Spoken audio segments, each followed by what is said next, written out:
ఇన్ఛార్జీల మార్పు వ్యవహారం ఏదైతే ఉందో ఇది జగన్మోహన్ రెడ్డిని ఎన్నికల తర్వాత ఎన్నికల రిజల్ట్స్ రోజు మాత్రమే జగన్మోహన్ రెడ్డి తీసుకున్న ఇన్ఛార్జీల మార్పు వ్యవహారం పాజిటివ్ ఇంపాక్ట్ ఇస్తుందా, నెగిటివ్గా దెబ్బ కొడుతుందా అనేది మనం తెలుసుకోగలుగుతాం.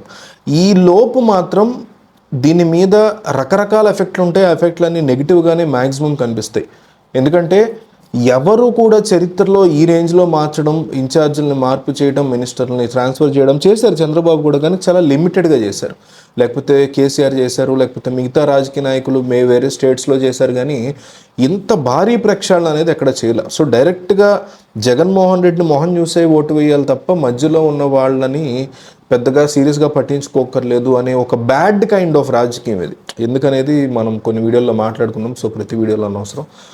సో ఇప్పుడు నడుస్తున్నటువంటి ఈ పరిస్థితుల్లో జగన్ తీసుకుంటున్న నిర్ణయాలను బేస్ చేసుకుని వరుస పెట్టి కొంతమంది రాజీనామాలు చేస్తున్నారు. రీసెంట్గా ఎంపీలు చూసుకుంటే లావు శ్రీకృష్ణదేవరాయలు చేశారు, అట్లాగే వల్లంనేని బాలశౌరి చేశారు.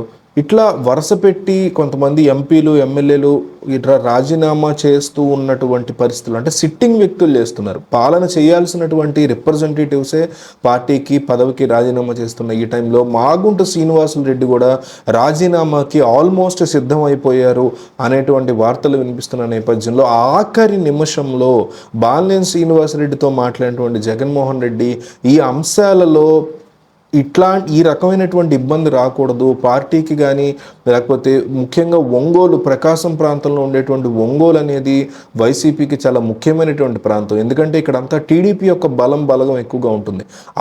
అంటే మొన్న వీచిన జగన్ గాల్లో కూడా ఇక్కడ పర్లేదు అనుకునే సీట్లు వచ్చినటువంటి ప్రాంతం ప్రకాశం ప్రాంతం.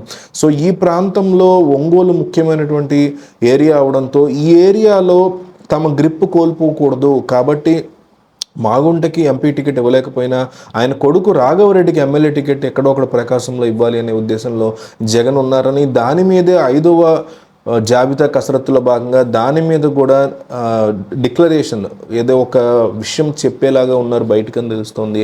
సో జగన్కి మాగుంటని వదులుకోవడం ఇష్టం లేదని తెలుస్తోంది. సో బాలినేని కూడా ఇన్వాల్వ్ అయ్యారని తెలుస్తోంది. సో ఏం జరుగుతుందో చూడాలి.